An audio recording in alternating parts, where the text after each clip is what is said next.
Now with the Impact segment, the foreign policy debate tonight and how the candidates should handle Libya.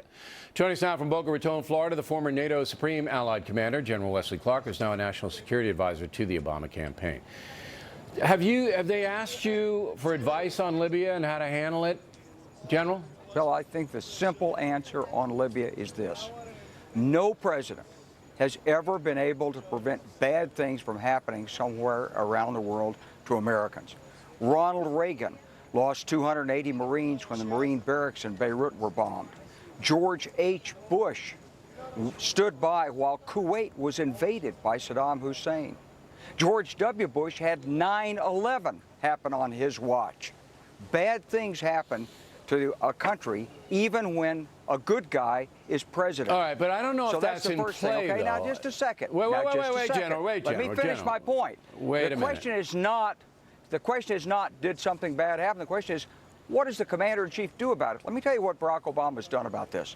Number one, he immediately strengthened diplomatic security everywhere that our embassies could possibly be in danger. Number two, he reinforced with military to back up the diplomatic security. Number three, he called the heads of state of these countries and emphasized their responsibility. Number four, he put in motion a plan to go get the guys that did this and bring them to justice. All right, and number but anybody five, would have done he put that. in place an not anybody would have done that. James Buchanan would have done that, all right? He did it, and a good leader did it. Anybody would have done what you said. Wait a minute, General, calm down. You're talking about the fluff, Bill. General. I'm plenty calm. General, calm. You're not letting me finish my point. That's because your point is too long. This isn't a telethon.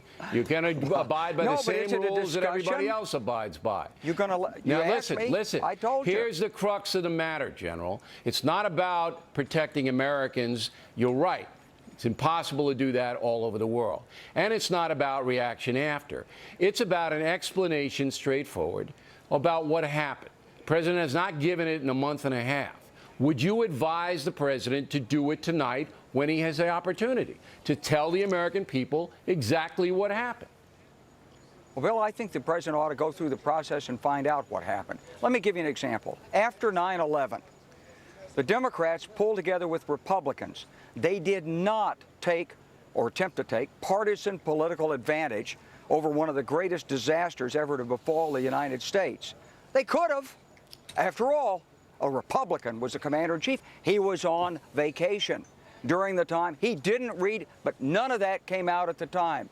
Democrats they let him have it for his reaction in Tampa. Democrats didn't go after partisan political advantage. Wait a minute, General. You're revising history. You remember when the president was in the classroom in Florida when he got the word from Andrew Card and didn't immediately then, he kept reading. He got hammered by the left. You remember that. So come on, no spin zone here tonight.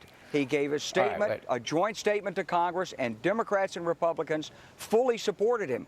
And the investigation to find out what happened took 4 years. 4 years, Bill. Well, don't you think we should have a progress report on why there was so much misinformation coming from the White House and the UN ambassador? Don't you think that's worthy?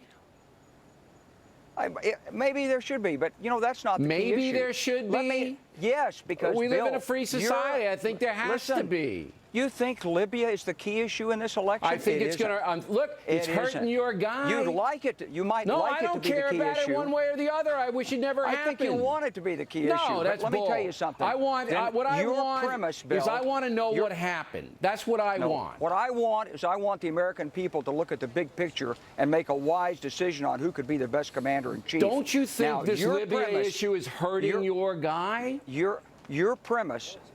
I'm not talking about the horse race. I'm talking about what's good for America. Okay, but we got to get to the debate. You're an advisor, a foreign policy advisor. Don't you see that this is hurting your guy, the way it's being handled? I think that President Obama has done a great job as commander-in-chief, and I think when you lay it in the right frame, the American people see it too. Look, Bill, if you go back and look at the big picture, getting out of Iraq, taking Osama bin Laden, having a plan for Afghanistan, rebuilding our alliances, and compare it to what President Obama faced with when he came into office, and Mitt Romney hasn't given us a single plan, not on Iraq, not on Afghanistan, not on terrorism. Instead, he's tried to take political partisan advantage of something that should have been used to bring the country together. All right, I General. think that's a really sad response. We appreciate your point of view. Thank you. Plenty more ahead as a Factor Moves